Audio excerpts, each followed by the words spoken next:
So does anyone have any stamp stories before we get to postal stationery paper colors? Sure. The stamps I brought in today are a set of stamps and an adjoining single stamp that were issued by the Panama Canal Zone to commemorate the 100th anniversary of the California Gold Rush. This set, Scott number 142 to 145, was issued June 1st, 1949, and catalogs $5.05 unused. The four values picture what it was like to be a 49er, one of the people chasing the gold, to have to travel from the East Coast of the United States via ship to the Isthmus of Panama, and then from the Isthmus of Panama to California. Here's what each value depicts. The 3-cent stamp depicts the 49ers arriving in Chagres on the Atlantic Ocean side of the Isthmus.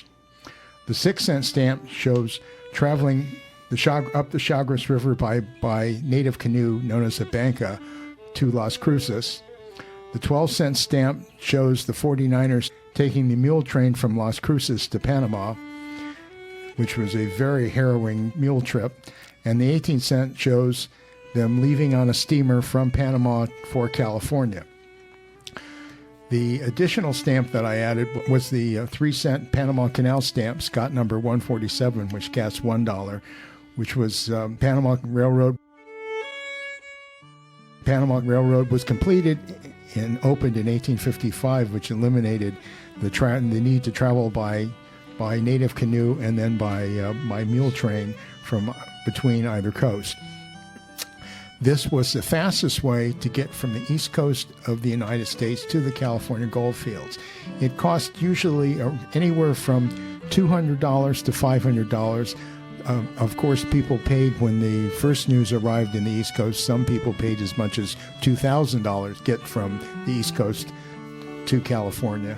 But the normal fare was usually around $300 to $500. These stamps were printed by the Bureau of Engraving and Printing and were for use in the Panama Canal, which the United States, the Postal Service, was active until just about 1980. So this was pre-Panama Canal. Yes, sir.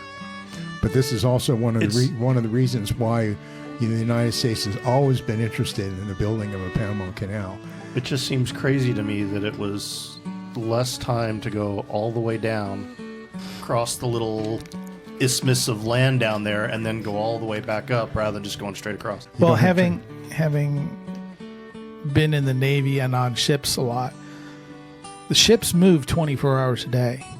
If you're going, unless you're taking a train, which can go through the night as well. No, they didn't.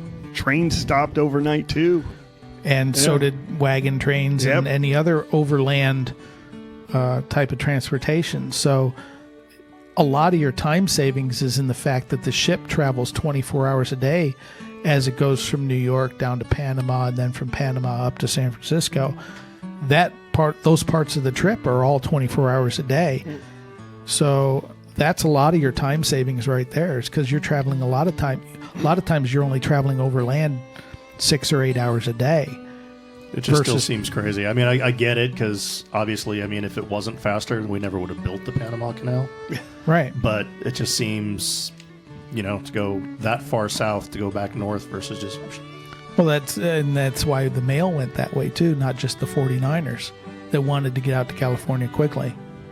Noisy Carriers. Noisy Carriers was a company out of San Francisco that carried mail across Nicaragua. And, of course, went out of business as soon as they built the railroad.